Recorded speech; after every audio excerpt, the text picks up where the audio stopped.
So, ayun guys, dahil okay naman yung lasa kanina nung nilagyan natin ng asukal.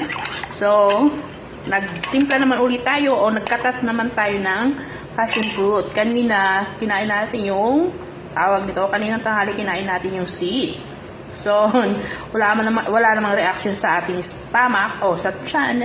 So, ngayon naman, nagkatas tayo ng sabaw. Ayan, ganyang karaming nakatas natin guys dito sa ganyang karaming prutas.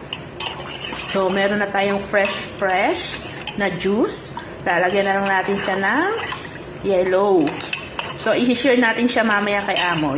Kasi, first time niya lang din titikim ng ganito. Sabi niya, tikman ko daw muna.